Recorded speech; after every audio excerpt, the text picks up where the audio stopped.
It was always leading to this, right? 4 teams. You didn't need to watch a second of basketball on Sunday and Monday, and you probably could have guessed. You probably know. First time since 95-96, we have a repeat Final Four. UConn, South Carolina, UCLA, Texas, Friday night in Phoenix. Let's break it down. Latest Gauer Hour. Rob Joyce in the friendly, comfy confines of his home in North Carolina. Megan Gauer, who's been in Texas for like 5 days, 6 days? 5 days, I think. How's Texas? It's good. It's warmer than Connecticut, so I mean, it's late March. That's not surprising. Yeah. No, but it's been good. A lot of basketball. It's been good. Barbecue? Yes, I did have some good barbecue. So. Do you have a cowboy hat like Gino and Vic? I do not know. Missed opportunity. I know. Overall thoughts on what was admittedly a fairly underwhelming weekend of basketball. We had one phenomenal game, late night, times the construct. Duke LSU was really good. Yes. Whatever day Friday that was. night. I think it was Friday night. Duke UCLA was pretty entertaining. Mm-hmm. Virginia TCU was good for a half. Otherwise, favorites won. Yeah. Notre Dame Vanderbilt was good. I think that was probably the best game here. Oh, that was early Friday morning. That was a year and a half ago. Yeah. Yeah, but overall thoughts on what's been admittedly, a little underwhelming. Yeah, I mean, I think we saw what we found out all season, right? That there are a very clear 4 best teams in the country, and it's not particularly close. Like, I mean, yes, Duke, UCLA was a little bit of a closer game, but beyond that, like all of the 1 seeds pretty much, I don't want to say cruised there. Like, it wasn't easy for all of them the whole way, but there was a lot of separation between the 1 seeds and everyone else. We probably should have done this. At least I should have looked this up beforehand. So her hoop stats, if you're not familiar, we throw out like her hoop stats ratings. Basically, if you're familiar with Ken Pom for the men's side, it's same thing. It's all about efficiency. They throw out numbers. Higher your number, the better you are. The database goes back to 2009, 2010 for her hoop stats. The top 6 teams in that span in the last 15 years, they're all various Maya Moore, Brianna Stewart, slightly after Aerie UConn. They all didn't win national titles, but those are the top 6 teams. Teams of the last 16 years, 7, 8, 9, and 10, are this year's UConn, this year's South Carolina, this year's Texas, this year's UCLA. Historically good teams. Yeah. The separation, LSU's kind of that awkward 5th. The difference between the 4th highest rated team, South Carolina, and the 6th highest rated team this year, Michigan, is the same as the gap between Michigan and the 27th ranked team, Tennessee. Like, this wasn't close. And frankly, like, if we didn't get this, there would have been a pretty significant upset, even if it's a 2-1 or a 3-1. Like, it was, I know we had that blip where Vandy beat up on Texas in February, and then they were the 1 seed for that first reveal.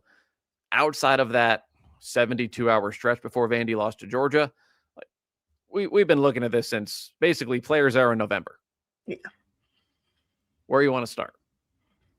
We can go backwards. We can go forwards. It doesn't matter. Maybe backwards. What's the most fresh? We'll start with the late game last night. Because it was, I mean, of the 4 games, I guess UConn Notre Dame had a bit of competitiveness in the first half. This, at least, South Carolina was down 8 early. Frogs threw the first punch. Gamecocks took that punch, kind of with a smile on their face, wiped the blood away, and then it was like, all right, that was cute. And yeah, just never wavered, eventually started to make shots, and then it's like, all right, they're fine. And ultimately they win by 26. Yeah. This one was close, like really until the 4th quarter, right? Like you said, TCU went up early, and then South Carolina punched back. Like they were up at halftime, they were up at the end of the third quarter, but it was never like we're up 15. It was like we're up 8, and then in the 4th quarter they just like went from, I forget exactly what the score was at the end of the third, but it was like still within reach for TCU, and they put it out of reach so quickly in the span of that 4th quarter. And I thought that was really impressive from South Carolina. Because one thing to win these games, another thing to be able in the span of 10 minutes of basketball, turn it from okay, you're going to win, but it's like not that big of a margin to what it ended in. Yeah, 8-point game through 3 quarters, and then a 29-11 fourth. So yes, the final score was not quite indicative of how it was a close game for 32 minutes. Right. South Carolina just has enough weapons where we're starting to see. I mean, frankly, we're starting to see Tania Latz. I know she struggled last night. She was really good in the Sweet 16. She was really good in the tournament beforehand. Joyce Edwards, who struggled a bit against Oklahoma, she comes back 24-12. Agat McKeer, career high 18 points. This isn't as deep of a South Carolina team as now we're seeing every single game. Like, how do you game plan for Joyce Edwards is going to get her 24 and 12 more often than not. But when she doesn't, oh, great. Tania Latson got 28. Raven Johnson was really good against Oklahoma, had 16 first half points. And then last night, it's like, oh, we slowed down Medina Okot. We slowed down Tania Latson. We held Raven Johnson to 4 of 12. Couldn't stop Agat McGeer. This is where the depth of all these teams, I think, really shines. At least one seeds, at least in this Elite Eight, where there were some kind of unsung heroes. It wasn't just superstars. Yeah, agreed. I think you could say that probably about all the 1 seeds this weekend, and I think that's what's going to make for really good basketball this coming weekend because all of these teams have that depth. So and I think some of these games so far, it's been like a huge advantage, right? Because probably the thing that separates the South Carolinas, the UConn, the Texas, the UCLAs from everyone else in a lot of ways, it's like, yes, they all have these superstars, but they have so many pieces that can beat you. And now the playing field's maybe leveled a little bit where, okay, yeah, the team on the other side of the court also has that. Yeah, I mean, Olivia Miles and Marta Suarez combined to go 10 of 37. That's just TCU doesn't have the horses to overcome that. Like, Taylor Bigby had a nice tournament. Donovan Hunter, 9 points last night. But if Miles and Suarez don't show up against South Carolina, that's just not that they didn't show up. South Carolina takes them away. It's hard to overcome that. Like, Kennedy Basham were their only bench points. They only had 4 of them. She had 4 points, 3 rebounds. So I'm sure a factor of they really only played 6 players until the tail end. They're probably a little bit gassed. And you're just facing a better team. Happens. Yeah. What are your thoughts on TCU overall now? 32-6, 2 straight Elite Eights with 2 very, very different looking teams. Yeah, I think it's fascinating. I think they've shown that, right? Like, you can go in the portal and create a team that's going to go far in March. It's a strategy that's kind of new to the last couple of years, right? It's not something you could do before. TCU has found their success on it. It's why they've been to the Elite Eight the last 2 years. They've been able to go in the portal and get the biggest names in there and find a way to make it work and get there. But I think it's also fascinating because it's like, who knows where this team is next year right now? Like, that, I think that's kind of the fascinating part of like the transfer portal era. And you could say it for everyone, but I think TCU in particular, a team that's gone in kind of multiple years now and and 2 big like senior transfers. And it's like, okay, well, they're done. So now what's next year look like? And it could be a whole range of things. And that's exactly what we said last year. Yeah. About this team. Let's see. I'm just going down the list here. Taylor Bigby, Kennedy Basham, Olivia Miles, Marta Suarez, all seniors. They're gone. Donovan Hunter will be a senior next year. Clara Silva will be a junior. So they have a couple of starters back. Otherwise, I mean, they have 2, 4, 6, 8 seniors listed on this roster. So they're all going to be gone. They're going to hit the portal. TCU, call it what you want. They devote resources to women's basketball. That's a far cry from a lot of programs, including some that we associate. One SEC team lost their coach to the American because of resources. Largely, you'd have to assume because of resources. So it's not just boilerplate stuff across the power conferences. There's still levels to commitment to this sport, and TCU was all in. Yeah. So we'll see what they look like next year. Olivia Miles, what do you make of her college career? Because I mean, she's really the first like superstar to leave, right? Am I missing someone for at least in this era of like you've had like Elena Deladon left UConn after a week. We've had like big time names leave schools in the past, but this was a little bit different for someone who had a very good college career at 2 different stops. Yeah, I agree. I think it is different. And yeah, we saw her be so successful, right, at Notre Dame with a really strong team around her, and then saw her be so successful at TCO, where she really had to be the center of this team, right? Like the triple doubles, she had to put the team on the back a lot and be the superstar. And she kind of had to share that role at Notre Dame when you have her and Hidalgo and just the pieces they had around them. I think it kind of shows, if you're looking at it from a WNBA perspective, that kind of no matter where she goes, she's probably going to be successful because you played in two very different roles and were able to make it work. So I think obviously she's had a great season and that's going to help her WNBA stock, but I just think the ability to clearly adapt to very different situations is a really good thing for her. I'm with you there. And I want to make sure that give a shout out to Marta Suarez too. I'm a big soccer guy. You have transfers in soccer, right? So there are different ways to judge these transfers. You buy a £100 million player, their expectations are going to be world class. You buy someone for $15 million and they turn out to be a stud, you've gotten a steal. Doesn't mean that person's better than your world class player, but this applies to what I'm about to say. Olivia Miles was brought in to be an All-American, and she absolutely was. She lived up to whatever she received. She met all the expectations. She was the best player on the team. But given the expectations and the headlines, and namely there weren't any, Marta Suarez, as valuable a transfer as there was in college basketball this year. She was the second or third best player on a Cal team that, they made the WBIT. Last year they went quietly in an 8-9 game in the tournament. But there was no fanfare when she came to TCU. And she was great all year. From them going to NC State, where she was the best player on the floor, through the Sweet 16, where she had 33. Someone who, that's how you win in the portal. Yes, go get Olivia Miles. That certainly helps. Go find someone who is less heralded and turn them into an all-conference player. Yeah, exactly. I think she had a fantastic season from them. She's been so good, and it's really been her and Miles together that is why this team is where it is at the end of the season. And yeah, you can't get every superstar in the portal, right? Getting one like Miles is huge, but you're not going to go get the three biggest names in the portal. But if you can find the right other player that fits the system and is good, and you can get them to be at the level that Marta Suarez has been, that's a winning recipe. The other regional game in Sacramento for South Carolina, Oklahoma. Joyce Edwards said after the game, Oklahoma clearly tried to take away the front court. It did. Had no answer for Raven Johnson, Tessa Johnson, and Sanaya Latson. It was the backcourt instead. Overall thoughts on an Oklahoma team that, where'd they go? Did they make the Elite Eight last year? Sweet 16? I don't remember. I forget. One of the two. They were in the second weekend, I think. They lost to UConn in the Sweet 16. Oh, yeah. Okay. Second straight Sweet 16 appearance for an Oklahoma team. They beat. This very much kind of went how we said last week, right? A lot of things went wrong for South Carolina in Norman, and it still took overtime to win. Very few of those things repeated, namely just Joyce Edwards struggled. None of the other four starters really did, and largely non-competitive. Yeah. I think my thing with Oklahoma for this season is it doesn't really feel like it took a big step forward.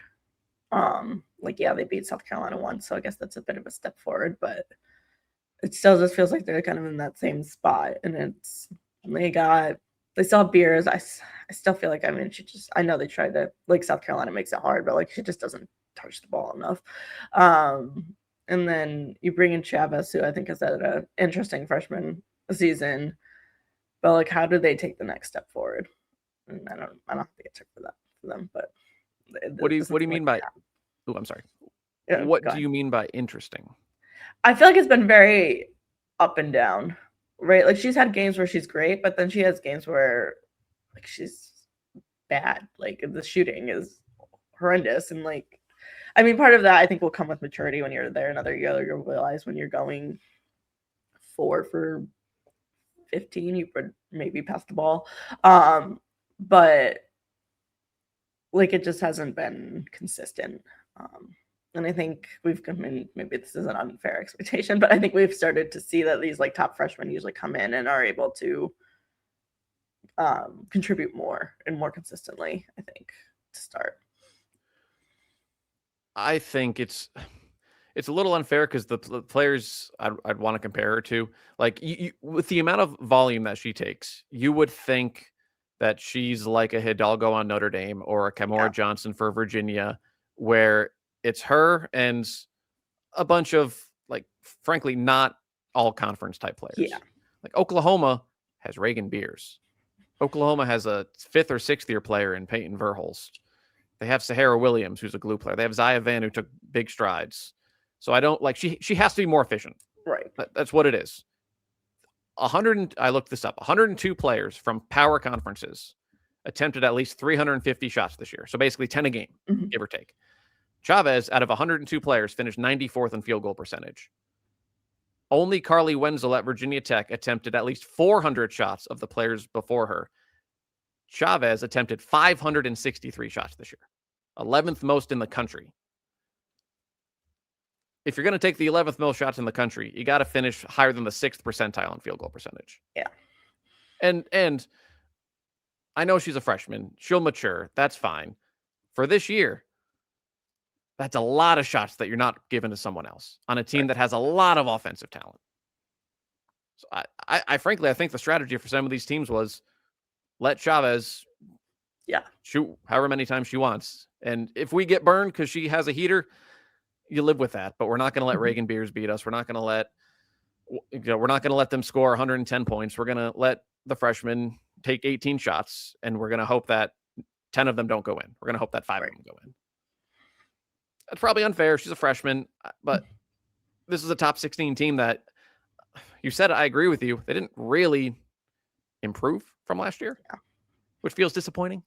Yeah. And then the defense. I mean, they played 8 games versus Sweet 16 teams this year. They allowed 63 against Kentucky in January in a loss. Everyone else scored at least 73. LSU scored 112 and 91. Vandy scored 102. South Carolina scored 94 and 82. Texas scored 78. They're good enough offensively to basically consistently make the Sweet 16. They'll be favored to do so next year again, I'm sure. They probably will make the Sweet 16 again next year. That's their ceiling right now until they figure out how to blend playing fast with an ability to get stops, not against bye games or the 15th best SEC team. How do you find ways to stop the teams you're going to see in the second weekend and beyond?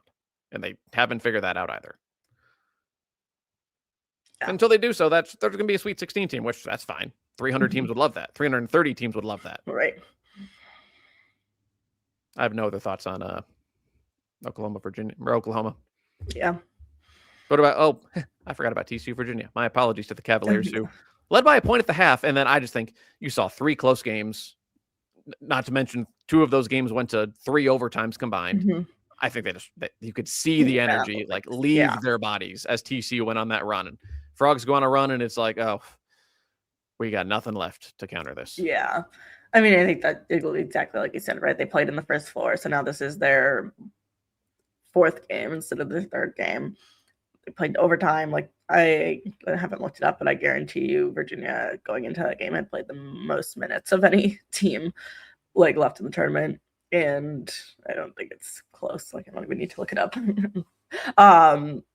And yeah, it just ran out of legs at some point. And I think that's really hard to do or to come back from when you're up against a team that's going to have the talent that TCU has. Olivia Miles, Marta Suarez. You're already probably at a disadvantage just given their size and the talent that they have. And then to run out of steam, it's just hard to come back from. The fact that they were a run. Yeah. Heck of a run. How do they build on this? I'm curious because Johnson will be a senior next year. So they have All-American level scorer. Their top 3 scorers after her are all graduating. So they have 3 players on the roster who average over 4 points a game. Johnson, Samaya Smith, and Gabby White. So now you're not going to take anyone by surprise. Yeah. Can Coach Mox get the resources to build off of this? Because you think it's fertile ground. Here's an opportunity for Virginia to really establish itself as a top half of the ACC team going into next year. Can they build on it? They have someone who's going to score 20 a game.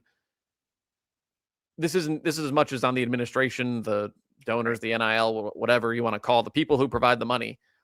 Can you give Coach Mox the resources to take this and build upon it? Or is this a flash in the pan? I really hope it's the latter, or the former, not the latter.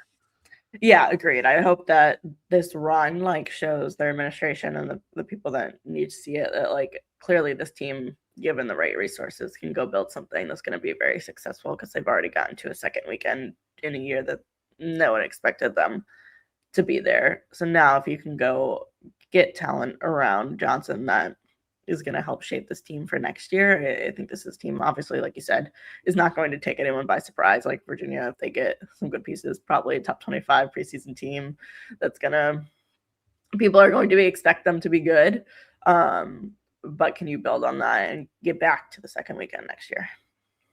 I've heard a lot on the men's side, but it applies to the women too, of coaches saying, players win games, administrations win championships, which feels kind of dirty, but that's the world we live in now. Like, this is the professionalization of college sports, right? If there's a graph that went around from Sportico, I'm trying to find it in real time. Yeah, here we go. We don't have 25, 26 expenses, but like the expenses of teams in the tournament devoted to women's basketball in the seed line. And there's a very clear line of less money at the bottom all the way up. It's basically a straight line diagonally, and all the 1 seeds and all the 2 seeds spend more than everyone else. Yeah.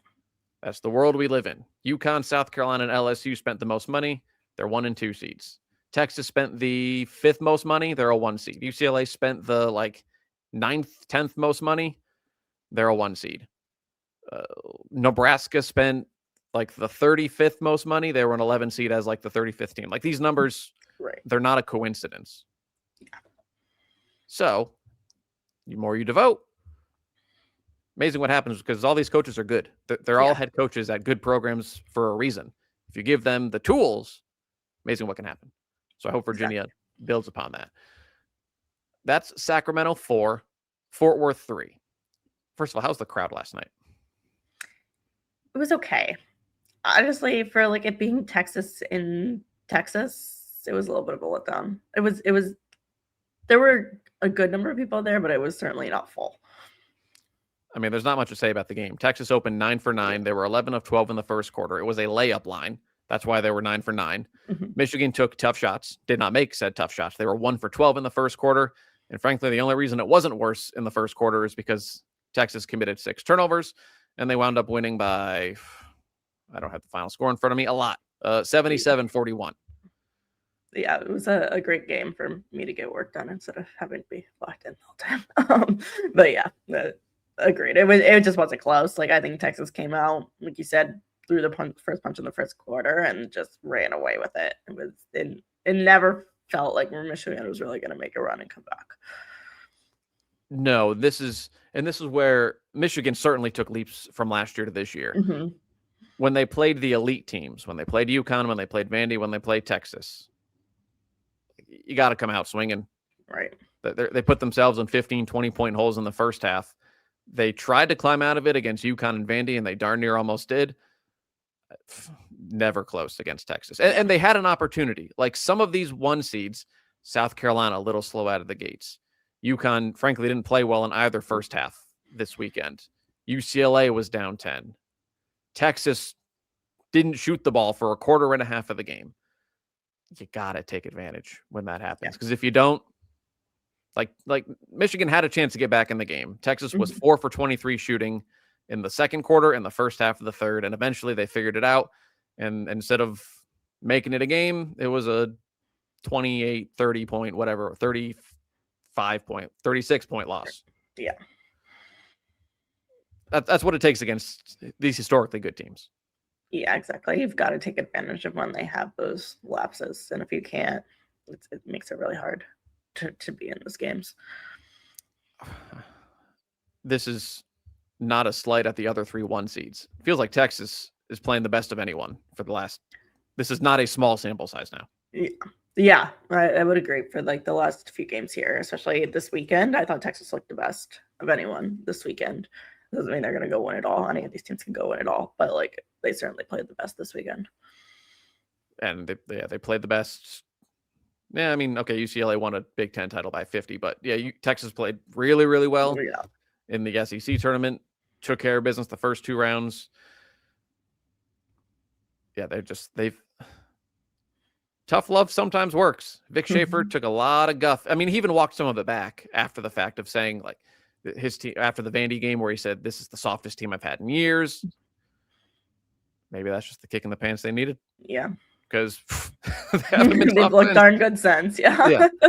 Michigan, they'll be a preseason, probably top top six Yeah. team next year. Those sophomores are now upperclassmen going forward. Everyone is back, barring transfer portal, except for Brooks Quarles Daniels. She's a senior. What are your thoughts on a Michigan team that maybe it was still young, right? We being us, and just the overall arching was coming in was, oh well, these freshmen are now sophomores, so they're going to be a lot better, and they were better. They're still sophomores. Yeah, and like they haven't been in the Elite Eight before. Exactly. I think this is a case too where like not taking advantage of that run from, or like that slump in the shooting from Texas in the second and third, like some of it of an experience thing. I think like experience comes to play a lot in March. And yeah, they're still young. Like they're going to keep getting better. They're rightfully going to be, like you said, a top 5 team next year. I feel like if I was Michigan, like if you can go find a big in the portal, that might be huge, because I don't think they have anyone that's like really strong inside. And if they added that, I think this team would be a lot better. But I think we've obviously seen this year that they have the pieces to be really good without that too. I'm as guilty about this as anyone, of just go get a big. Yeah. I say that as if like 5 teams. They don't just right. Like 5 teams have really good big players. And that's because there aren't many good big players. Yeah. South Carolina hoards them sometimes. But there's not just like, there's no 6'6" double machine just chilling in the Sun Belt that you can just go get in the portal, or sitting on a 12th place WBIT power conference team. Like they don't come around very often. And then when they do, Medina Okot went to South Carolina. It's a lot. It's a lot easier said than done. Agreed. Right now, if you're savvy like Don Staley, you go find a person no one ever heard of out of France, or UConn found this like 6'2" athletic unicorn out of Ecuador. Just go scour overseas, because the whole globe. Go find someone in the entire globe that can play basketball well, that no one else knows exists. Just you. Yeah, it's easier said than done. But yeah, I'd agree with you. If a lot of these teams, the difference is a big. It's not the surefire answer. We thought Oklahoma, they got Reagan Beers. They're going to take a big step forward. They lost in the Sweet 16 twice, so it's not always just the answer. But yeah, it goes a long way. Yeah. Now, next year, not to say Michigan needs to make a Final Four. If they were to get back to the Elite Eight and be more competitive, that's probably a success. If they were to, I don't want to see them stall out in the first weekend, stall out in the Sweet 16, because I think that would be disappointing next year. Now, the point where these are upperclassmen, they've played a lot of basketball games, they played a lot of minutes, more than any junior is going to get anywhere else in the country. Now, can we actually take this step forward? That doesn't need to be a Final Four. It needs to be right there. Because last night, I know they made the Elite Eight. They're technically a step away. They were in no way, shape, or form. How long would it have taken Michigan last night to get to 77 points? I don't know. A really long 7 time. quarters? Yeah, probably. Yeah. So now, can you make that step now that you're not young anymore next year? Right. They did look good against Louisville. They did. They looked great against Louisville, but yeah, I think it's making that next step of, can you compete with these? And like, not to say they didn't compete with UConn and Vandy, but like they dug themselves into the hole that they had to come out of, like we talked about. But can you get to a point where at this point in the season you can compete with those 1 seeds? Good year for Michigan, second Elite Eight. Took that step. Got there by blowing the doors off of Louisville in late in the second quarter, early third quarter. There were 2 different runs of 16, 17-0. Good night, Cardinals. I will say I was sweating my stat last week. Michigan was undefeated when scoring 70 plus and winless when scoring 69 or fewer. You bet you know what? When they had 69 points, up 20 with a minute to go, I need a bucket. Need that bucket. Need the bucket. And they got the bucket. So we're good. We're good. The streak stayed alive. Yes. Louisville, I actually I'm very high on what Louisville did this year, even though they went out. I know you put them in your Final Four. I put them in the Elite Eight. Went out a little bit of a whimper. Just they stopped making shots. Michigan got on a heater, and that's where Michigan thrived. When they get hot, it's like very few teams can stop them when they get hot. Yeah, I think they had a good season. Like, I think when you look at where Louisville was in the beginning of the season to where they are now, like this team got so much better, I thought, over the course of the season. And I think I mean, you almost always say that about a Louisville team, and it's a lot of credit to Jeff Walz and what he is always able to build, despite the fact that it seems like they've got kind of new pieces every year, the way the portal has worked over the last few years. But they're always a much better team in March than they were in November, and I think that's really good progress for them. And like you're back in the second weekend, like it feels like a team that I forget. I think they lost before the second weekend last year, but just making it like I always kind of expect to see Louisville in the Sweet 16 Elite Eight. This was a team that was ranked 20th in the preseason, and they made the Sweet 16. So they maybe just met expectations. I think they overachieved this year, and I think they maxed out their talent. At the end of the day, when we talk about all these teams, like, what's a disappointing year? What's a good year? Not necessarily wins and losses, how far you go. Like that, because it can be a fool's game. Like at the end of the day, one team's going to win. If Texas doesn't win a national championship, is the year a disappointment because they ran into UCLA or South Carolina or UConn? Like, no. I think the unspoken goal is asking themselves, did they do everything possible? So like when we talk about Oklahoma in the kind of negative light, like, did they max out their talents? Probably not. I would argue not. Yeah. I think Louisville maxed out its talents, and they can go home saying, we gave it everything we got. Like, Taj Roberts blossomed into a go-to player. I know Amari Berry struggled the last two tournament games. You see all the talent in the world that started to come out, especially in the ACC tournament. Ihsan Balulu went from averaging 3 points a game to being the ultimate glue piece, and she was their best player on Saturday. And she's a senior next year. Like Sweet 16 was probably the ceiling this year, and they hit the ceiling. I can't argue about with anything about that. Same with like Virginia. They made the Sweet 16. Can't argue with that. Right. Now, next year, the Sweet 16 is probably the baseline given what they have coming back. So now, like Michigan, next year, that expectation changes a little bit. Right. Yeah. Can you take the next step? The other Sweet 16 game that was also over from the opening tip, Kentucky scored first, and then they didn't score again for a little while. And Texas scored a lot. You tweeted a video saying the Kentucky mascot was ready for game 2. A little bit snarky even for me because I almost replied, well, he's the only one in blue who apparently was ready for the game. Yeah, he was a very entertaining mascot, but yeah, the rest of the team not so much because a game that was over pretty much in the first quarter, and that Kentucky just couldn't find a way to score, and Texas did basically what Texas did to Michigan. It was kind of copy paste.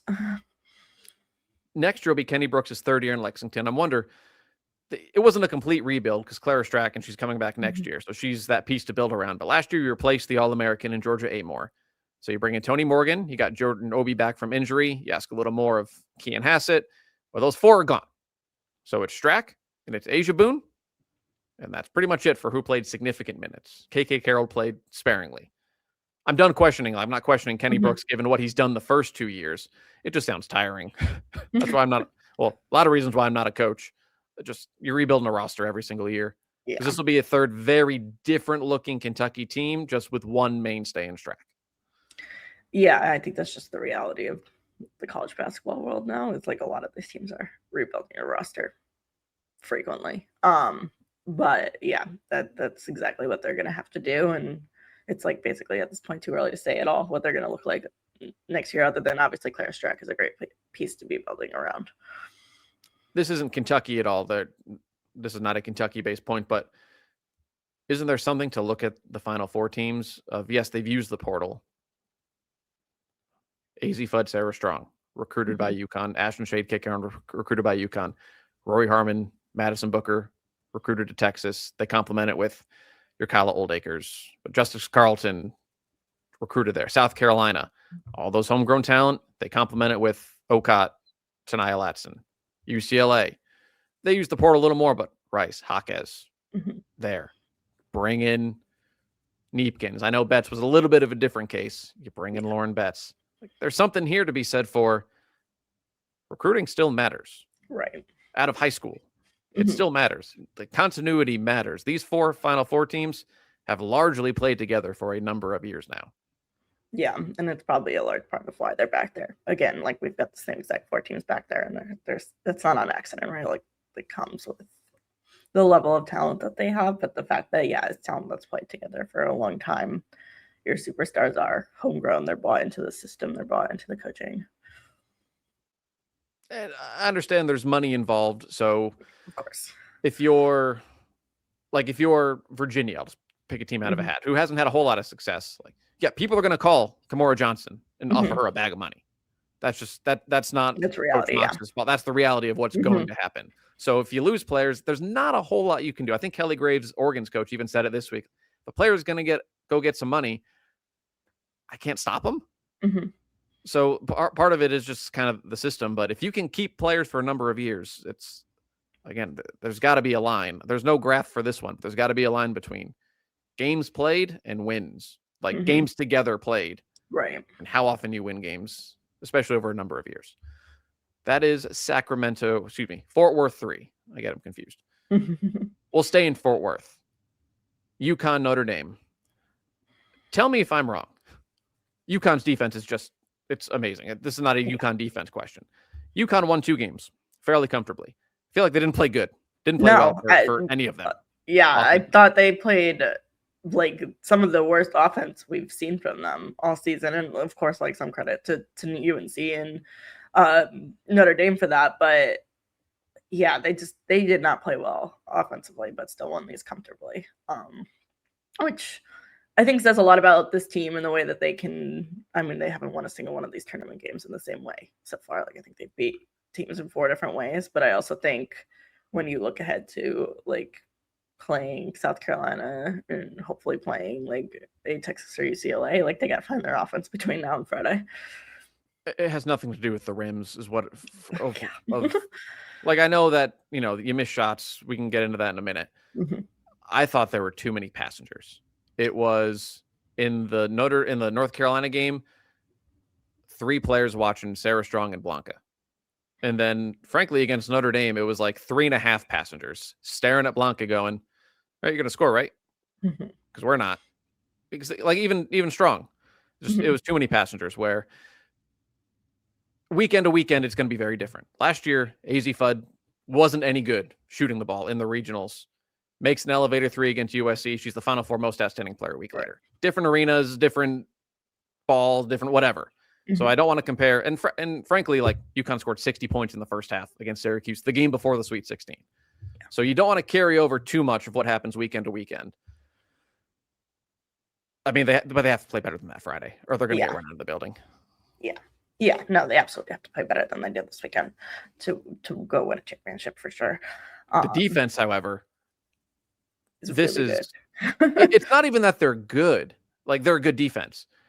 If you take your eye off the ball for a half second, if you don't protect the ball, if the ball's on the floor and it's near you and you don't dive for it, they're getting it. Yeah. They're getting the 50-50 ball. They're getting the 30-70 ball, and they're the 30, and they're getting it.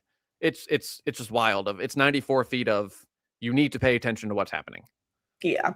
I think that's a really good point too, like the 30-70 ones. Like, and it doesn't matter what it is in the game. Like, it doesn't matter if they're up 20, they're still getting the 30-70 ball. Or even in that Syracuse game, if they're up 50, like, they're still diving on the floor for the 30-70 ball. It's just a level of intensity that I think is really hard to match.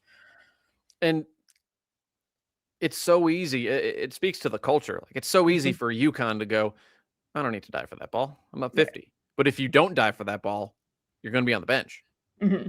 That's just, and that's awfully hard. And it's a credit to Texas and South Carolina and all these 1 seeds again. That's why they're better than everyone else. Right. They're coaching in a 50-point game. And if you don't do what they do, whether you're the 11th player who's getting an extended run, if you don't dive for the ball, you're not getting an extended run anymore. Yeah. And I think it's why when you, like, look at UConn, like, and everyone always was like, "Oh, they play in the Big East. They don't play anyone, but they're always back here." And it's like, because they play like that all year long, right? Like, it doesn't matter that they beat these Big East teams by 50. They're, like, competing with themselves and, like, diving on the floor for 30-70 balls in the middle of February when they could easily win if they just roll out the ball. Notre Dame, heck of a year. Heck of a last 2 months. Yeah. Because February, March Notre Dame beats December Notre Dame by 25 points. Yeah, absolutely. No, I don't think you can say enough about where this Notre Dame team ended. It's like everything that they lost after last year, right? Basically only bring back, like, of your major pieces, Hannah, and they get farther than any of those teams that had high expectations. Like this team didn't have the expectation to be in the Elite Eight. No one thought this team was going to the Elite Eight. They haven't been able to get to the Elite Eight when they had all the talent in the world, and they're there this year. We said for Notre Dame to beat Vandy, it needed to be a repeat of Ohio State where they had 5 players in double figures. And it couldn't just be the Hannah Hidalgo show. Well, we got the Hannah Hidalgo show, and my God, what a show it was. Yeah. We've seen great performances before. It was an all-time performance. That was like nothing I've ever seen. It was 94 feet of absolute hell for Vanderbilt, regardless of which team had the basketball. Yeah. No, it's just like, I mean, obviously she scored 10 points, right? 30-point triple-double, but like this 10 steals is just, it's insane, right? And it's just like I think Gino talked about this a little bit after the Notre Dame game too. It's not even just like that she's like gets the steals. It's like the thought of her like coming in, like it just like it wears you down so much. It's like what we just talked about with UConn, except it's one person and she's in the space that like you'd think 3 people are in, but she covers it all by herself. Yeah, it's literally insane. Notre Dame won the game. They made 1 3? Yeah. 0 threes? One of like 16 or something. I mean, yeah. DeJesus and Moore combined for 7 points, and they won the game. It's crazy. It was wild. It was an absolute treat to watch. That was the first Sweet 16 game, right? Yeah. Am I wrong? Yeah, that was. Yep, Friday morning, basically. I mean, we said last week Vandy hadn't quite seen a defender like Hidalgo, and she didn't even guard Michaela Blake. She had Galvin for most of the game. Let's talk about the Vandy side of it. Given preseason expectations, you take a Sweet 16 100 times out of 100. Yeah. They're probably pretty disappointed. Yeah, this feels like a team that the way their season went was probably thinking they're going to get to an Elite Eight.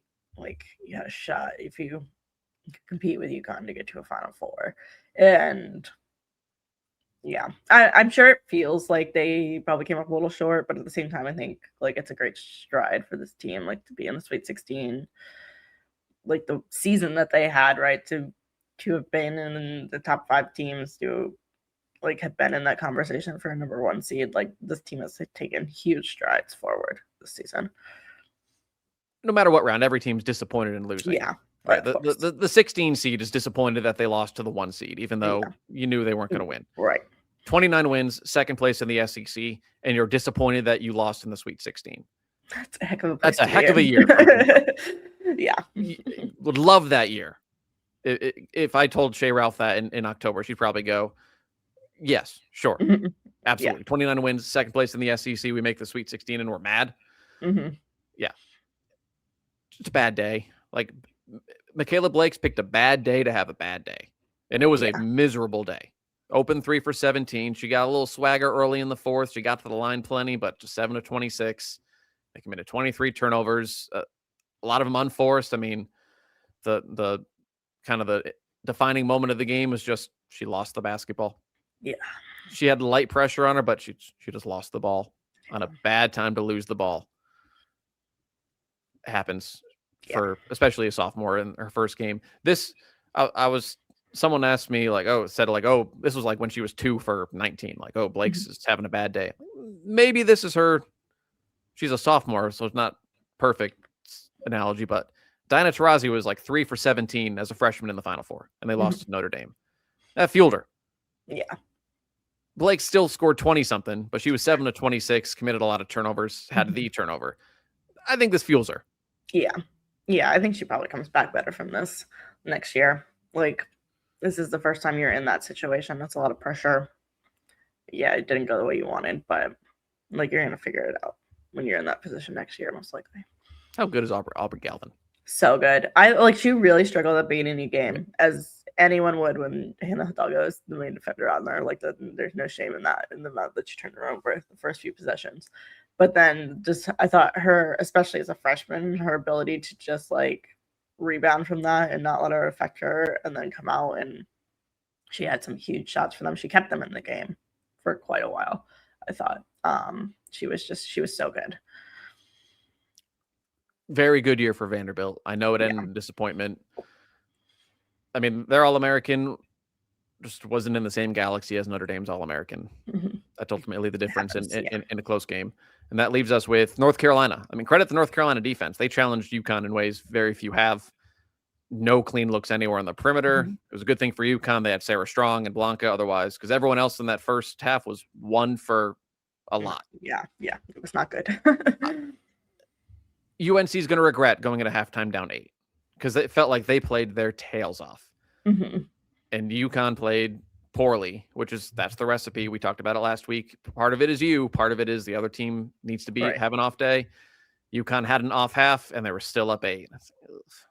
Yeah. It feels bad for North Carolina. Yeah. You're right. I mean, it was, right? Like, to be in down 8 with, like, things went about as good as they could have for North Carolina in that first half. And then, obviously, UConn came out and in that third quarter just kind of threw the first punch and opened it up. And then that was kind of that. Back to not scoring in Sweet 16 games. That was a bad return to form. They've scored, what they finished with 42. They've scored 80 points in the last 2 Sweet 16 games total. It's not great. They're getting a big time recruiting. Kate Harpring is a point guard. She's a 5-star, depending on your outlet of choice, a consensus top 5 recruit. Mm-hmm. India Nivar, Nyla Harris. Nivar is really, really good, by the way. And Harris are graduating.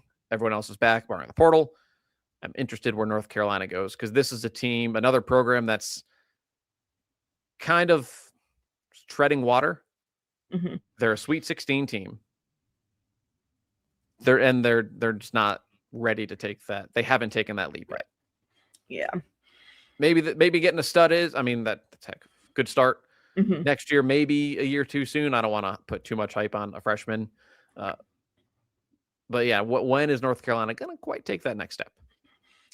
Yeah, I'm interested to see what they look like next year. Like you said, with bringing in a great freshman, like that can help. And it doesn't necessarily to return in 1 year, but if it makes the return in 2 years, it feels like this team though, like, is in a spot where it's like, okay, when can they take that next step? Like, I think we've seen very clearly, I mean, we're going to get to it, but like Duke take that next step, and this team has not. I promise I know we're 47 minutes in. We haven't gotten to the actual, like, entertaining Elite 8 Yes. 16 games. But before we leave Fort Worth, coach you may have heard of, Gino Auriemma. Am I saying that right? Gino Auriemma had he hadn't had his coffee yet at 7:45 in the morning. Were you there for his rant? And then we can go into just the Fort Worth, the 2 region thing before we depart Texas. Were you there in person for it? I was not, because I was sleeping. not sleeping, but getting some rest because it's a long weekend for everyone, and the team's included in it. But I do think he has some good points in it. Like, I know everyone's like laughing at the basketballs and the rims, but I think the rest of it is like very valid points about the way the student athlete experience is with these 2-site regionals, and like the fact that like these shoot around times for some of these games are ridiculous, right? Like, I think he said they had shoot around at 6 a.m. The shoot around for the first Elite 8 games in Sacramento was at 5:55 a.m. for the first team. Like, what are we doing? This is for attendance, right? Like, that's ultimately the reason they made this switch in the first place, was to get more people there. And I understand the logic, because frankly, I was kind of in favor of the 2-region system because of attendance. 4 sites outside of a select few regions, no one was going. And I got the process of double the teams. In theory, you're doubling the fans. And you probably think, oh, I'm a UConn fan in Fort Worth. I'm going to go buy a ticket to the other half of the bracket because I'm already here. Why not? Well, no one was in Fort Worth. Yeah. No one was in Sacramento. So if you're not going to put butts in seats at 2 regions, then I'm out. Just might as well, if you're going to make everyone's lives miserable while not putting butts in seats, well, let's just go back to 4. Yeah, I think like a couple things. Like, I think what you're saying hasn't actually happened, right? Like, there weren't Texas fans that were at all 4 games like all 4 Sweet 16 games and all 2 Elite 8 games. Like people aren't buying tickets for all of them. And then it's far for a lot of these teams. When you think about, like, there's a handful of teams that are drawing the most people to these things, right? Like UConn draws, South Carolina draws, Texas draws, UCLA somewhat draws, like LSU draws. When you're so far from those places, I think it's hard. And then I think you look at teams like UConn, South Carolina, people expect them to be at the Final Four. So they're like, I'm just gonna save my money and go to Phoenix. Like, where if they could drive 3-4 hours to the regional, they'd probably go. I'm with you. Tickets are over. I saw and tickets are expensive too. I saw lower bowls like $130 for a Sweet 16 Yeah. game. That's you're asking people to fly, hotels, expensive tickets multiple times. And you're right. If I'm a South Carolina or UConn fan, I'm in the Final Four every year. Yeah. I don't need to go to Sacramento. I can go to Phoenix. Mhm. I also think, though, this isn't just a 2-city problem, I don't think. Like, these problems aren't going away with 4. I've gone on my attendance rant before, but like city choice certainly plays a factor. That's not all of it, though. Like, I get Sacramento. It's hard to get to. Mhm. Frankly, I don't get the NCAA's infatuation with the West Coast. By 2028, it'll be 5 times in 6 years that you're getting to a very isolated West Coast locale. And 4 times it'll be the Pacific Northwest. And the outlier is Sacramento. But like Fort Worth, you can get to Dallas from any airport in the country. Yeah. Anyone direct. And like these weren't all sellouts on the men's side, but Illinois and Iowa managed to get to Houston. Mhm. Alabama and Tennessee got to Chicago. Purdue and Arkansas got to San Jose. So like, I don't want to hear that they're far away. That's fair. Because like you can go. UConn was not sent to Albany. They were Mhm. sent to whatever year it was. Portland, Seattle, Spokane, whatever one of them. Mhm. They were sent far away. The other part of it is cities have to bid on it. Next year, we're going to Philly and Vegas. In 2028, Portland and DC. And nothing after that's announced. Maybe they'll go back to 4. The number of cities bidding on these things is not as big as you think. Right. Oh, just put it in New York, Atlanta, whatever city. New York's not bidding, yeah. Those cities have to want it. It's a Right. two-way street. And then the third one is, frankly, if you want butts and seats, let's take off our kid gloves here. You're catering to 5 fan bases who show up. You put a region in the Northeast corridor, and UConn will go there. You put one somewhere between Richmond and Atlanta because South Carolina, and if they ever figured it out, Tennessee would swarm the place. Mhm. You put one in Chicago or Des Moines because Iowa and Iowa State fans will pack it, and you put one in Texas because there's a number of schools, and LSU will go there. That's it. You put it anywhere else, no one's going. The fans aren't going. Yeah. It really is as simple as that. And I truly don't get the infatuation with the West Coast. This year, fine, makes sense. You got to go to Phoenix afterwards. Okay, we're on like the west half of the country. Cool. But like last year, when you look at like, you got people that are now like, it's bad for the teams too. You got to fly from Spokane to Tampa to play in a Final Four. Like, why are we doing that? It makes no sense. Attendance isn't there. Louisville had the 8th best average attendance in women's basketball this year. They didn't go to Fort Worth. Whether you have 2 regions or 50 regions, where are the fans? Yeah. I don't mean to call it Louisville in particular. That's just the example of a team that will show up for home games. Mhm. They just don't travel. Yeah. That's not a 2-region thing. But if you're going to have 2 regions, you got to have people. Otherwise, you're just making everyone's lives miserable at 5:55 a.m. shoot-arounds. Right. The day after playing, I guess they'd had the day off, but after practicing at God knows what time. Right. Because it's a mess. I thought the 2-region system was a fine experiment. It hasn't worked. We have 2 more years of it. At least they're like accessible cities. Mhm. Philly, Vegas, Portland, DC. Yeah, it's better the next couple of years. Maybe that helps. Maybe it gets better with more accessible cities, but I don't know. All right. I guess there are places that people like, because I think part of it is too, right? Like, no offense to Fort Worth, it's a lovely little town, but like, what am I going to do when I'm not at the basketball games? Like, there's not a lot to do here. Whereas I think you're basically in Dallas. How far away are the 2 cities? It's like you're with traffic, probably a good hour to Dallas because it's different directions from the airport, and it was like 45 minutes to get here from the airport. Yeah, they're not that close. Sacramento, I got nothing. Like no respect to the good, no disrespect to the good people of Sacramento. Yeah. Take the Don't day and quite. drive to Napa. I don't know. Like that's what all there is to do there. Yeah.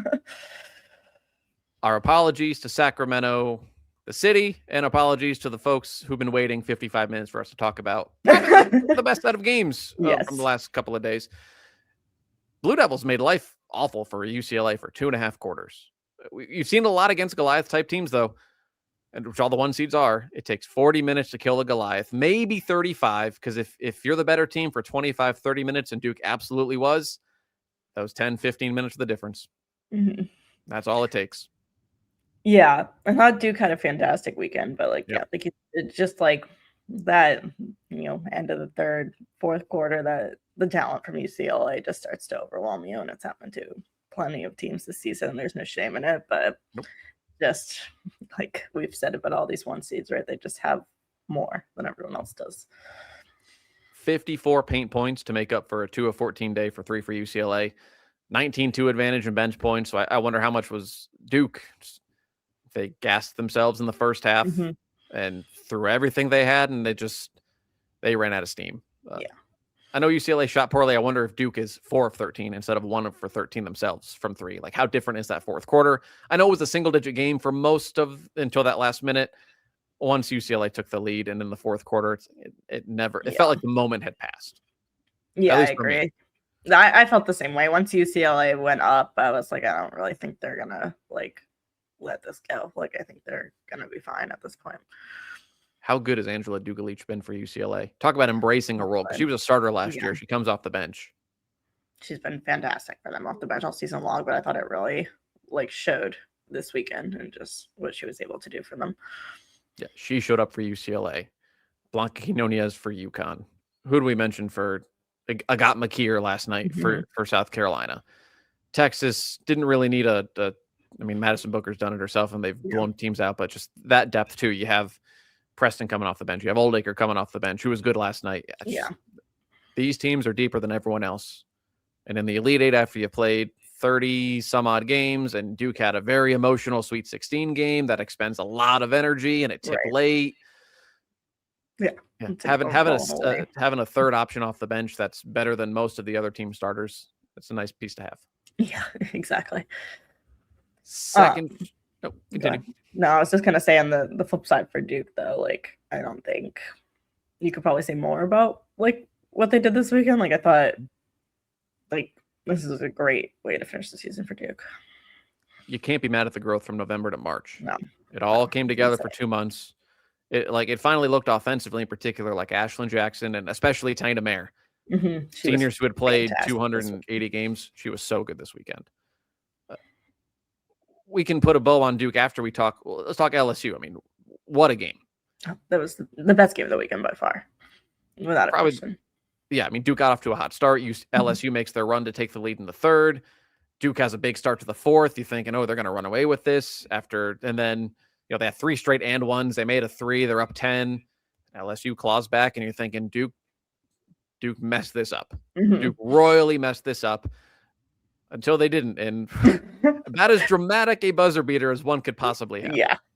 The way it just rolled around the rim, it felt like, I know it was probably like a second, but it feels like it's like happening in slow motion.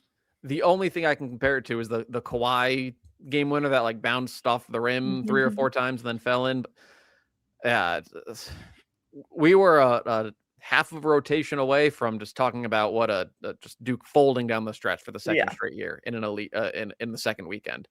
Last year, a series of mind-boggling decisions against South Carolina. This was different. They're up 11. They're up 10 with 5 minutes left. They went 0 for 7 with 3 turnovers. They're losing, and then you get that game winner, and suddenly, who cares about the previous 5 minutes because you won the game? Yeah, exactly. But yeah, I mean, for LSU too, like, it's a heartbreaking way to lose the game. Obviously, like you clawed your way back, and then that happens. But I think that's what happens. What you open yourself up to, and you like dig yourself into that early hole, as you're always kind of fighting from behind. Here's an interesting one. Rate that season, LSU. It feels, I don't want to say disappointing, because like they went to a second weekend, they had a good season. it just feels like this for now. Like this has been a few years of like since they won the championship. It's like they have all the talent in the world to an extent. Like on paper, they're probably as close as anyone is to those top teams in terms of talent, but they can't seem to make that leap to being more part of that top group and less part of just everyone else. When you've won a national title and you have a rabid fan base and you have Kim Mulkey as your coach, there are very high expectations. Yeah. Relative to those, it was disappointing. I think on a more macro point of view, sure, maybe Sweet 16 versus an Elite 8 is disappointing. It never fully clicked, right? Like even they started 0-2 with a couple of SEC games that they were up with 5 minutes left, and then Tony Morgan hits the shot for Kentucky. They fade down the stretch against Vandy. The non-conference LSU that put up 120 points every game. Frankly, even in the second round LSU, it's never fully there against the top teams. Didn't mean they didn't win some of these games, but I don't think we ever saw fully operational war machine LSU against the second weekend teams. Yeah. Flau'jae Johnson, I thought she had a good senior year. She had a couple of bad games, but I'm interested to see how her game translates to the W. Yeah. Me too. Obviously she'll land somewhere. It's interesting to see. I think it's with the rookies, it's always so much about fit. If you get the right fit, you can have a great rookie season. If it's not the right fit, it can be really difficult. They're not going anywhere. Yeah. I know Flau'jae's gone. Michaela Williams, Mylasia Full-Wiley are seniors. 6 of the top 8 scorers are back. This highly rated freshman class will be sophomores. Like, they're not going anywhere. Yeah. No, they'll be right back next year. And, I mean, Duke's not going anywhere. I know they lose some seniors in Jackson and Mayer, but Toby Fournier is probably going to be a preseason All-American. Yeah. Delaney Thomas, Jordan Wood are juniors. Riley Nelson will be her third year of college. So they have all these now upperclassmen. They have an All-American. They bring in 3 top 25 recruits. They're all in the backcourt. If this newfound ability to adapt to multiple styles, to score more consistently against your top teams, there's no reason they can't get closer to getting over that hump because they're not that far away. No, agreed. I feel like they are much closer, obviously, than they were at the beginning of the season, but like they were pretty darn close this weekend, right? Like they're not that far off from that top group right now. Right. Of all these teams we're talking about, like Oklahoma, 2 years in a row, like they led at halftime of the Sweet 16 last year, weren't there in the fourth quarter against UConn, weren't in it against South Carolina. Michigan wasn't in it against Texas in the Elite 8. Like Duke, second year in a row, they're in it. They're right there. Yeah. They're right there against last year's national runner-up. And this year, we'll see where UCLA winds up. But against a Final Four team and a team that for right now is a consensus one or top or second best team in the country. Like they're not as far as everyone else. Exactly. UCLA, Minnesota, quickly. Defense travels. We saw it with UConn. We saw it with UCLA. Your offense isn't clicking for a half. That's fine because if you have an elite defense, you can hold that fort down until that offense figures it out. Yeah, I think that's what's always going to be true of these top teams because you don't get to where UConn, where UCLA, where Texas, where South Carolina is without a strong defense. Like ultimately, like yes, all these teams have a ton of weapons and great offense and can have great offense as well, but you can miss shots, and the reason these teams are consistently so successful, despite the fact that everyone has off-night shooting, is the fact that their defense is that good. UConn and UCLA won Elite 8 games scoring 70, which by their standards can be low. I know they scored 80 against Minnesota. That was a big second half for UCLA, but UConn scored 63 points in the Sweet 16 game. Yeah. And they can win a game. How many of these teams that we're talking about who went out either this weekend or last weekend, if they score 63 points in a game, they're toast. Yeah. No, that's the difference between these top teams is they have 5, 6, 7 ways that they can beat you. Everyone else has 2. If they're Duke, maybe they got 3. Right? Like I think that's the separator. So that's our Sweet 16 recap. An Elite 8 recap. Forgot about those games. Get to the Final Four in a minute. First off, you still have a chance to win big this month. I know March ends tomorrow. We still got you. If you still go play the Varsity Network Swish and Win today, you can still play. Visit the College Sports Now X page at CS Now Tweets. You can still enter to win $500 in gift cards and varsity gear. then you can download the free Varsity Network app, your only destination for hometown calls and national calls. Complete coverage of the Final Four for both the men's in Indianapolis and the women's game in Phoenix today and throughout the next weekend.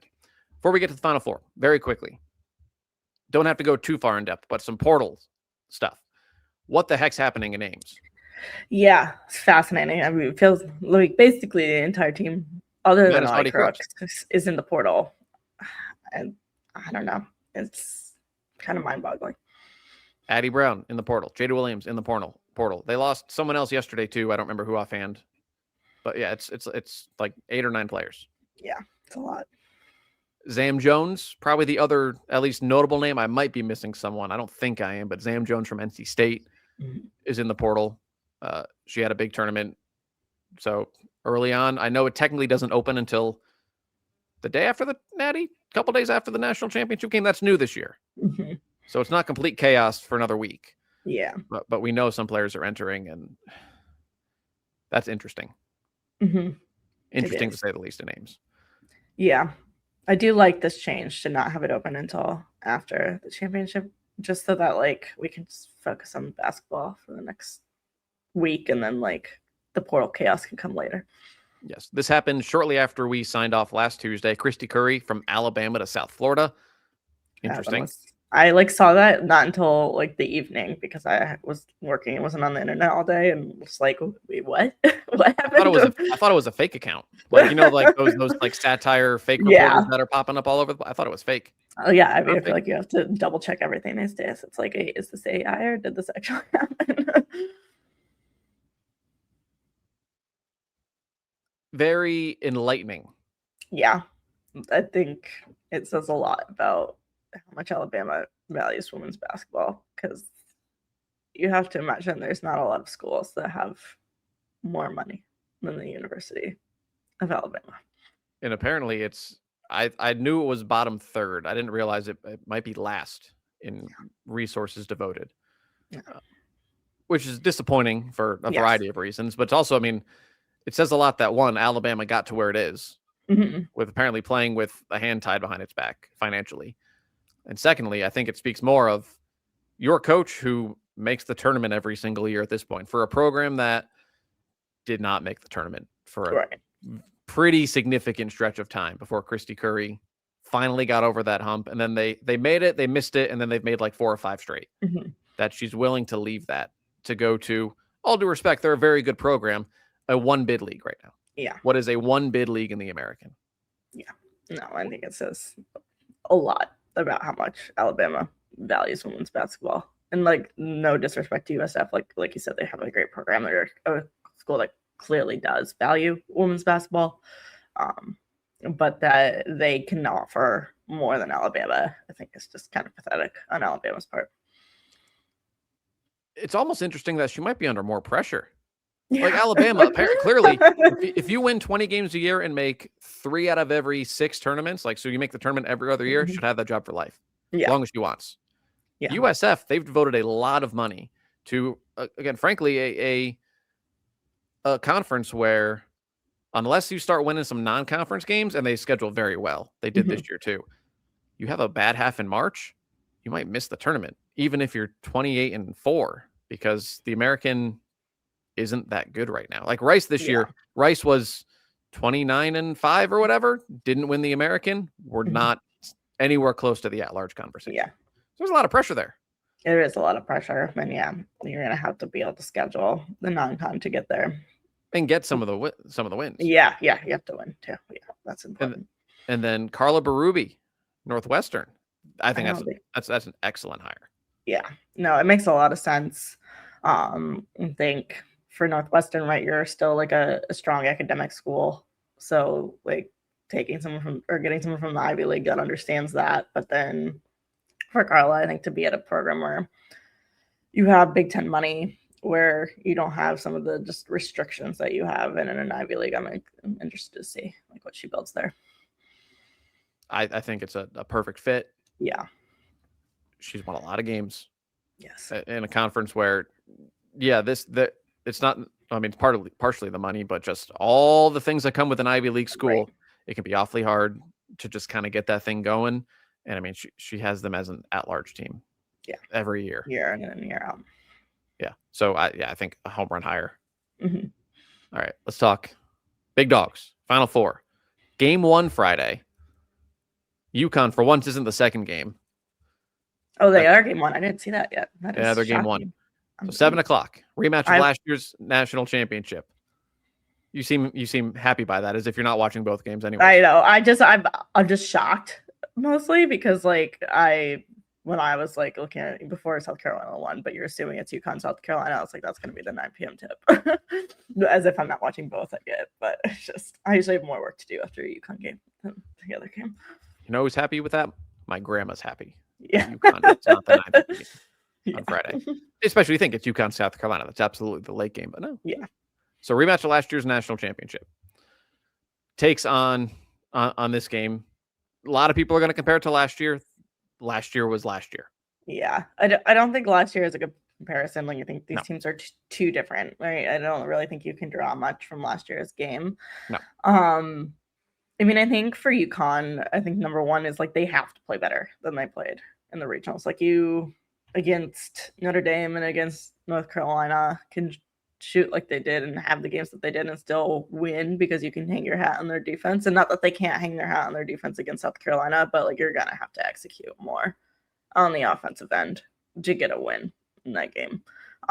You're now up against a team that has just as many, maybe not just as many, but close to as many offensive weapons as you have, and kind of that just pure talent advantage starts to go away. So I think that's key for them. But I think what's good for UConn from what we've seen from the last few games is it's not just been Sarah Strong and AZ Fudd. Like if those two, I mean, Sarah Strong had a great weekend. Sarah Strong is always great, but AZ didn't have the best weekend. And if they can kind of figure it out and be back at the level you expect the two of them to be at in the Final Four, and now you've got, I mean, Blanca has had a fantastic tournament. She scored 15 plus for them in every game. The game she had against Notre Dame was a great game. I think she scored more points off the bench than like any UConn player has scored in the Elite Eight or better since, or the regionals maybe even, or better since 2016 or 2010. Sorry. And they've gotten great contributions from Heckle. Like I think they've gotten a lot of good contributions from their depth. So I think that will help them if it can kind of come together with the stars. I said last year doesn't matter. I'm just going back to last year as kind of a guidebook where AZ and Sarah Strong against South Carolina combined for 92 points in 2 games. So need your stars to show up. Yeah. Duh. Yeah. However, last year in the championship game, they got 3 Ashlyn Shade threes. She's 0 for 11 in her last 3. Can she make a couple? Yeah. They had 8 and 6 from Jana L. Alfie. Can Sarah Williams give you 8 and 6? Like that's a big question right now. So obviously Strong and Fudd need to show up. If it's Blanca, cool.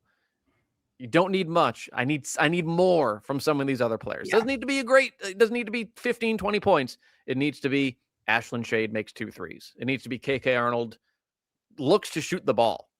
Like I don't think she looked to shoot the ball at any point in the first 2 games, last 2 games. Sarah Williams Jenna Alfie was really, really good in the third quarter against which game? Notre Dame? Yeah. They all blend together. Yeah, she changed the game. She doesn't need to be scoring. She had 3 offensive rebounds as soon as she comes in. Can you get that from enough people to overcome? All right, if AZ or Sarah Strong isn't playing their A game, what do we do? Yeah, exactly. And I think we've seen them get it from enough people in these other games, but like it's a step up now, right? Like the competition is harder, so you're gonna need more. South Carolina, they have the most volatile offense of anyone left. 7 times they've been held below 70.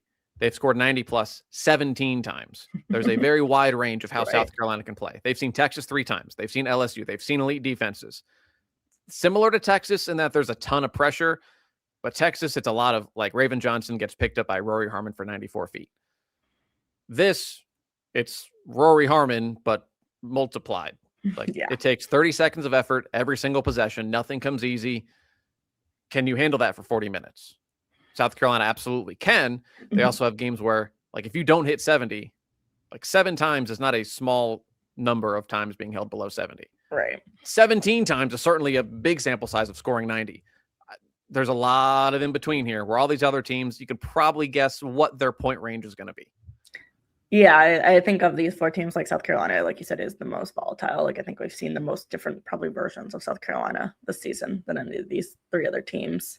But I think for them, like similar to UConn, just the depth I think is also their strength. Like they've got, it doesn't have, like if Joyce Edwards has an off night, like there's 4 other people that can step up. It's a similar situation. I think where maybe South Carolina has a little bit of a disadvantage of the matchup is like Joyce Edwards has been really good, right? But you don't have like the Sarah Strong, AC Fudd, 2 All-Americans on this team. So I think you're relying more on your depth to kind of carry you a little bit. My take is South Carolina should have had 2 All-Americans, Edwards, and That's then fair. I think Raven Johnson. Raven Johnson has been fantastic. She's been I'm so glad she's had the year she's had, and she has shut up everyone. Yeah. Because the defense has always been there. I mean, yeah, that's interesting. Who she probably gets AZ Fudd. When the South Carolina put out this stat like a month and a half ago, I'm sure the numbers aren't too dissimilar, where when she's on the floor, teams are shooting like 10% worse, and they're averaging like 11 points per 100 possessions or per 40 minutes, like less when she's on the floor, because she's that impactful defensively. Yeah. And then she figured out how to score, and it's just, yeah, she might be the X factor. She comes out and makes a couple of threes. 100%. Yeah. That's game 1. Game 2. It is a rematch. UCLA's only loss this year was November 26th in Vegas. It was 76-65 Longhorns. They were up 20 at the half. Bruins cut it to 4 with 2.5 minutes left, and then Texas put it away at the free throw line. I'm not expecting anyone to lead by 20 at any point in this game. What do you take away from a game that, frankly, was 4 months ago, but also is, we actually have film of these 2 teams in this form, like the 2025-26 versions of these teams playing? Yeah, I don't know that I take all that much from that game. Like you said, like Texas up 20 at halftime, but ultimately, like it was pretty close down the stretch. Like I think obviously for UCLA, you don't want to repeat that. Like you don't want to dig yourself into a 20-point hole. That's not a winning recipe for anyone. But otherwise, I feel like it's probably too long ago to take too much from. Like these teams we're 5 months from that. Like everyone looks different at this point. So I don't take too much from that. I think when you look at Texas, we talked about this earlier, like Texas played best of any of these 1 seeds in this past weekend. Like I don't think there's much you can say about Texas that went wrong over the last few weekends. Like we can talk about UConn not shooting the ball well, or like, UCLA struggling against Duke early, but like Texas just rolled out and like both games, frankly, were over 6 minutes in. Exactly. When Kenny Brooks called the timeout down 15-3, and it was 18-4 last night. Yeah, exactly. They just showed up and took care of business, and very quickly were up so much that the other team wasn't going to be able to make the comeback. So I think Texas is playing its best basketball right now. I think that comes from, obviously, like I think Madison Booker has had a fantastic tournament, right? Like she's been so good for them, and then Roy Harmon as well. I think Booker will get more of the credit because she scores more, but Roy's been flirting with a triple-double basically every one of these games. Just the impact that she has on the floor, and I think the 2 of them have just been a big part of why Texas has played the way they have the last few games. 13 assists for Harmon last night. She had 26 points in the win over UCLA in November. You can see at least the game plan of what Texas wants to do. First half of that game, shot 51%, forced 10 turnovers, committed 1, had 8 offensive rebounds, took 10 more shots than UCLA did, and they're up 20. Probably, hey, want to crash the offensive glass, force turnovers, shoot the ball well, and don't commit many turnovers. Yeah. Well, let's do that again. Second half, UCLA held Texas to 32%. They forced more turnovers. They had a 16-8 edge in points in the paint, and then they came back. So UCLA, they got to get Lauren Betts involved. She had 8 points against Texas. Yeah. That's not going to cut it. More than 8 points, yeah. There's so much talent there, but Betts is the engine that makes everything work. It starts with her. As good as everyone else is, get her involved early. And frankly, for Texas, I'm not expecting Roy Harmon to score 26 again. 16 for Booker, yes, at least. Mhm. But in that game, they got 23 combined from Lee and Carlton. 23 combined from them on top of Booker and Harmon playing well. That's awfully hard to beat, even when Yeah. you're as good as UCLA. Yeah, and then I think for UCLA, you're right that like getting Betts involved is the key. Like she has to be the best player on the floor for them. I think they're best team when she is their best player, and then you have all the weapons around her. So can you you've got to shoot the ball well? I think if UCLA comes out and can shoot the three well, that's going to help them a lot in this one. They're maybe not I don't know if better 3-point shooting team is the word to use because I don't actually know what the percentages are between the two, but they take more threes, right? Like they use that more in their game, and I think that's a place where if they can knock some down and hit threes, that they can create some separation for themselves. I mean, UCLA doesn't have Sarah Graves. Yeah. Who's like just I mean, I'm only like half kidding when I say you're down 3, put her in the game. Yeah. Make them all. She does. The place went wild last night when she made that 3 at the end of the game. Yeah, I mean, and she's injecting the ice in her veins. It's I mean, she's done that like every game. Yeah. Good for her. Leaves us 4 potential national championship games. These are in no particular order. I lied. There is one order. I'm not talking about an 8th matchup between South Carolina, Texas, at least until we have to, because we've all seen it a billion times. If it's the top 2 seeds, UConn, UCLA. Last year's Final Four, again, different teams. Don't go UConn won by 30, whatever last year they're going to do together. No. In that game, Betts had 26. They made her work awfully hard for it. Everyone else had 25. I imagine if we get here, UConn tries a similar game plan, try to disrupt Betts. But if Jaquez, Rice, Neepkins come out and make their first couple shots, that changes everything because now you can't just try to disrupt Betts. So, yeah, if UCLA makes some shots, that UConn has an issue. Yeah, I agree. I think that game plan works great until everyone else starts hitting shots. And last year that never happened. So that's why they won by 30. But if everyone else starts making shots, you've got to adjust the game plan. Be interesting. I think it was really Jenna Alfie, right? That was able to contain in quotes like Betts, and she saw 25 points, but she felt like Jenna was the difference maker in a lot of ways for them in the post that game. And she isn't someone that's played a ton of minutes for UConn, but is this an opportunity for her to have a bigger game, or can Sarah Williams kind of come out and do something similar? She was a starter last year. And yeah, she plays sparingly. Yeah, it honestly doesn't make a lot of sense to me. It's one of the most head-scratching things about this team. UCLA side, they're very good at avoiding turnovers. They've only committed 20 turnovers in a game once. That was the loss to Texas. The high since Christmas, they've committed 18 twice. That includes the Elite Eight against Duke.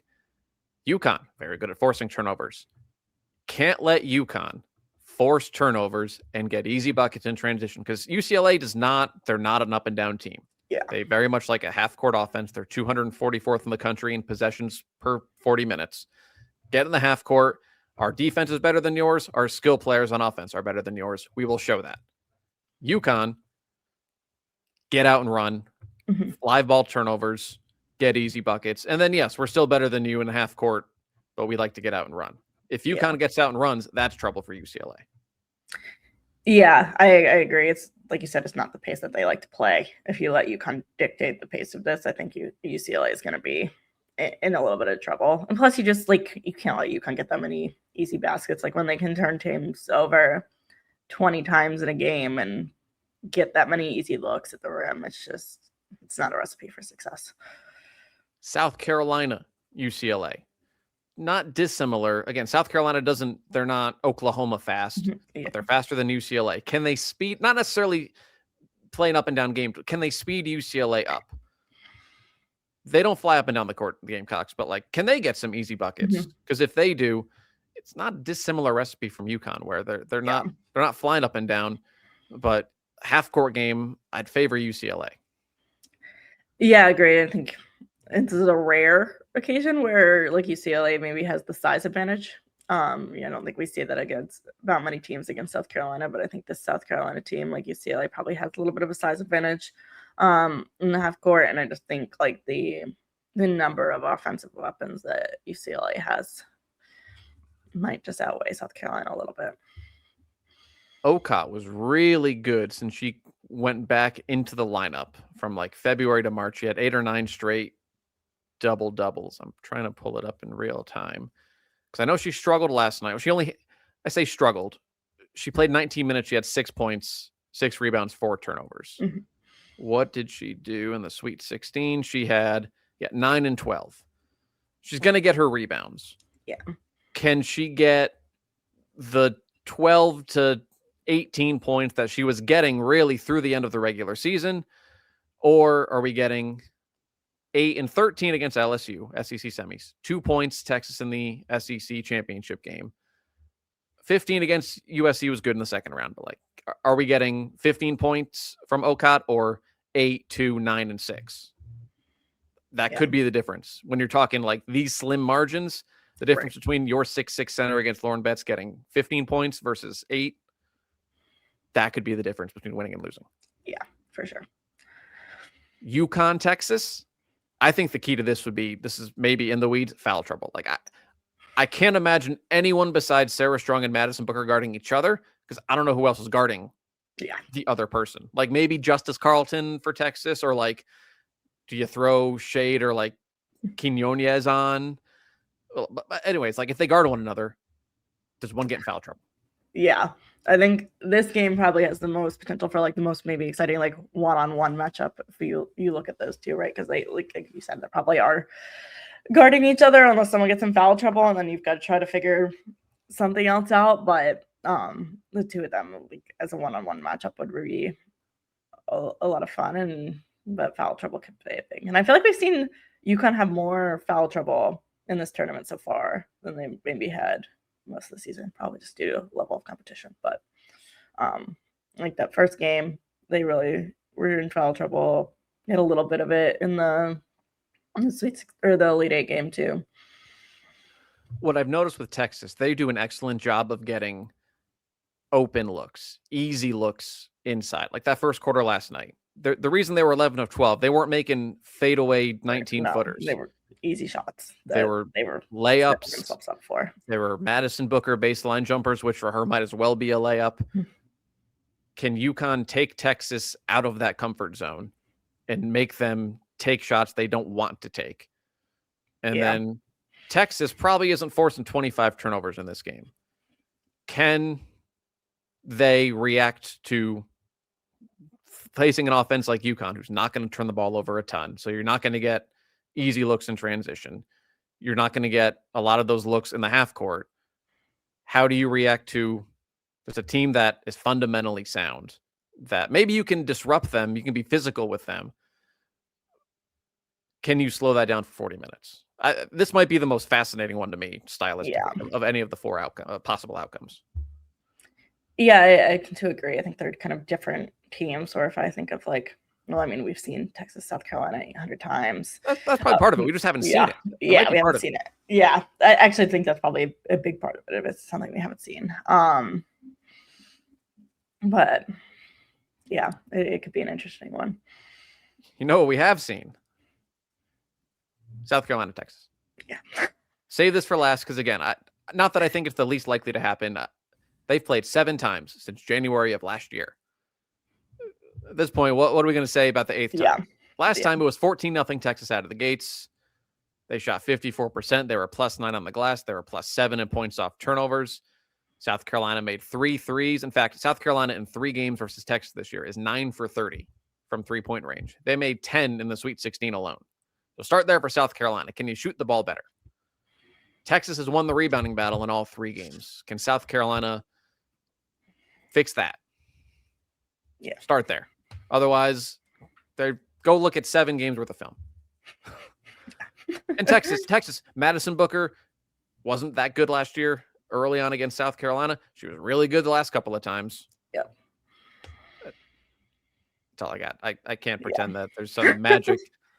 There's some magic piece of film that everyone's missed because there's 7 times 40, 280 minutes worth of basketball that we've seen. Nope. Yeah. That seems wrong. They played a lot of basketball. Not a math major. Yeah. Your official Final Four prediction. I'm stick with UConn. I might go Texas over UCLA. Just because I think Texas is just playing so well right now. It really comes down to that. Like, I just think they look the part, but I'm still going with UConn for the title. No, you're going to pick the same thing. See, my bracket is UConn, so I'm tempted to be like, well, I picked UConn at the start of the tournament. That's what I did last year. I went UCLA, even though I didn't feel great going in, but picked them in, on day after selection Sunday. Mm-hmm. So I'll stick with it. It would not shock me at all if Texas. I mean, it wouldn't shock me at all if any of these teams won. Exactly. Like, the gap between them and everyone else is so big, but then the gap between them all is so narrow. Small. Yeah. It's so small. Give me UConn over Texas, and I don't feel great about it. Frankly, I mean, I don't feel great about anything. It could go. Any of these games could go anyway, and I think that's what the fun of this coming weekend is, right? Like, it better be. Yeah, hopefully they're great games. I think that's all I really want, right? It's like, can we actually get 3 great games of basketball? Today's Tuesday. You go to Phoenix tonight. Mm-hmm. Well, I mean, what are you doing until Friday? Working Wednesday. fun. And then Thursday we have media all day. And then Friday we start games. What's the temperature in Phoenix and late? It's supposed to be in the 80s, so not bad, because I was a little worried like a week ago when it was 100. And now it's like, that's going to feel hot, especially as someone that's training for another half. And it's like, I don't want to run in 100-degree weather. See, the thing is, you're not a morning person. The sun is up early there. Now, I was there a couple years ago. It was in June, so a little later in the year. Like, you wake up at like 6, the sun is out. You think it's 9 a.m. and then it's like 65 with no humidity. It's a beautiful time of day to run. Just magnificent. No, that makes me feel, because I tried to go at like 7 on, was it a Sunday, and like my alarm went off at 7. And I was like, oh, it's still dark. So I guess I gotta wait for the sun to come up to go running. Yeah, I don't know. You might be good, but if it's like 70 degrees, like 7, you're in the, like, Connecticut. It's more humid than you would think. Yeah, it's not 70 in Connecticut. It's 70 in Arizona. Is actually very pleasant. So you enjoy your miserable long runs, because running sucks. It works, but running sucks. I hate it. All right, safe travels. We got one more show. We're back next Tuesday, and we'll have a national champion.